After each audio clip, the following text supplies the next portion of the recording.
Haha! Ako'y sinilang sa isang bayan ng katibian. Kasing gulo ng tao, kasing gulo ng mundo.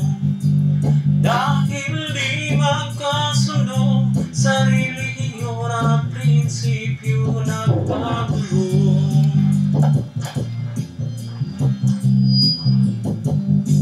Ang bayan ko sa katibian, kasing gulo ng isip ko.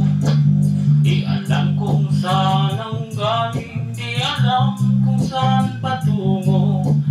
Kapatid sa kapatid, lamang sa lamang, sila-silang naglalaban. Di ko alam ang dahilan ng gulo.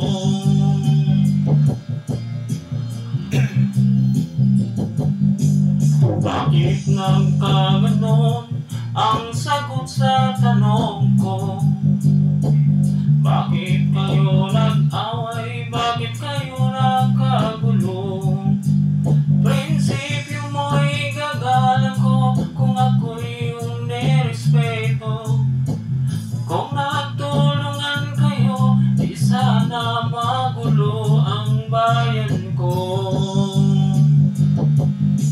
Sa bayan kong sinilangan, sa timog katibian, ako'y ay namulan sa napakalaking gulo.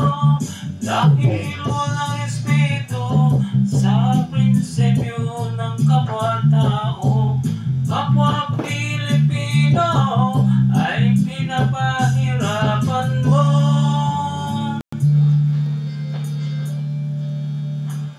Ang gulo.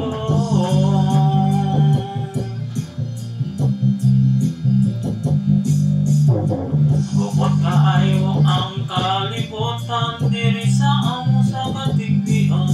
Ako'y nananawagan, humihingi ng tulong niyo. Kapayapa'y bigyan ng daan, kapayapaan sa bayan ko. Bakit kailangan pa maglaban, magkapatid kayo sa dugo? Kailan kayo magkakasundo, kapayapa'y kailan matatamo ng bayan ko?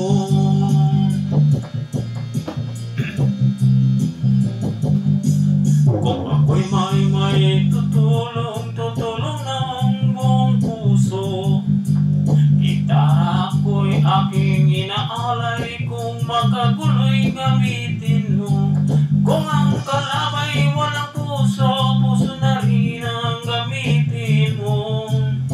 Ituring mong isang kaibigan, isipin mong siya'y may puso rin katulad mo.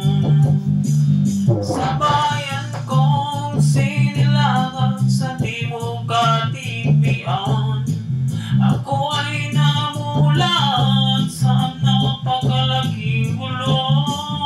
Dahil walang respeto sa prinsipyo ng kapwa-tao.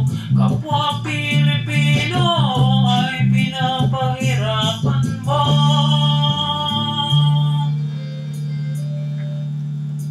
Ang gulo.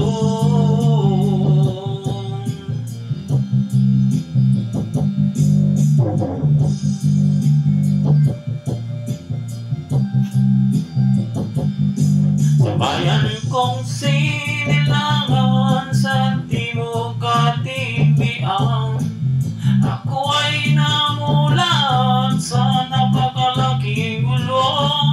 Dahil walang respeto sa prinsipyo ng kapwa-tao.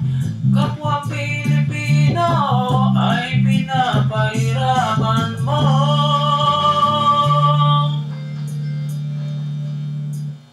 Ang gulo.